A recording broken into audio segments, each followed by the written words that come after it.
My name is Michael Fegley.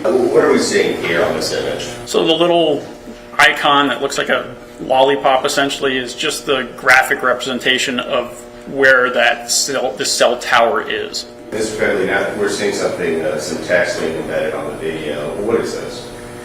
These were text messages I was provided from the cell phone extract with timestamps on them. So again, I'm looking at, is the phone activity in an area? If so, is the surveillance video at the same time frame? And then what phone activity from the forensic extract do we see during the time frame that the phone is consistent with being in this area? This was up until the last registration on Andrine's phone was 12:02 a.m. on March 1st.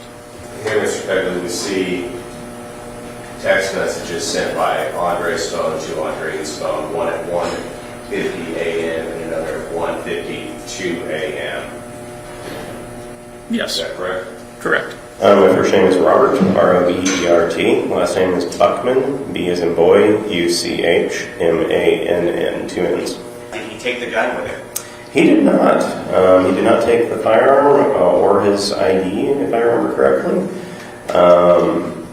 or pretty much anything else that you would normally take with you when purchasing a firearm. Richard Lozano, I'm a Bexar County Sheriff Deputy Reserve. On March 2nd of 2019, were you dispatched to 1042 Solitude Cove? Yes, we initially sent to a command center at Overlook Parkway, and while we were there, we were told to go do a welfare check at that address.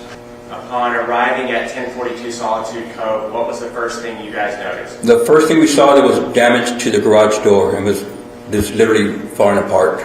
Deputy Lozano, you mentioned that you were responding for a welfare check on a missing person.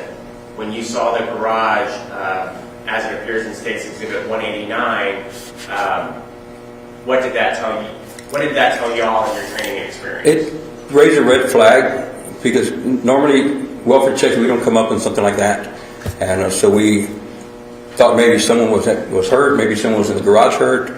And that would have been for the investigation into the missing person, Andre McDonald, correct? Well, we didn't know what was going on because as a community policing unit, we don't monitor what calls for search patrol is doing, what they're taking care of.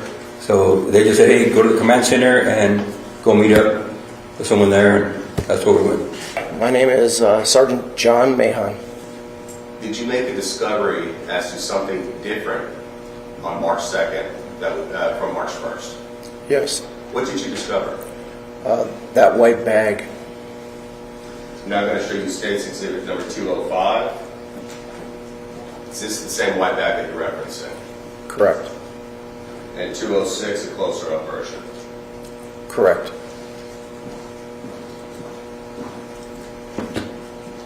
Now, Sergeant, you said that white bag was not there on March 1st, 2019 when you searched.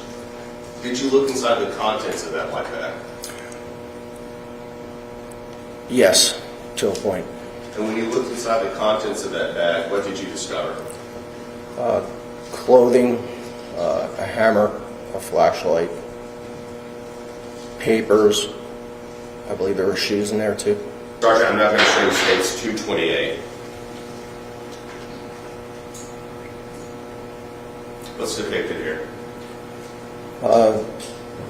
Andrine's resting place and where the other bones were. Remains were found mixed amongst some animal remains.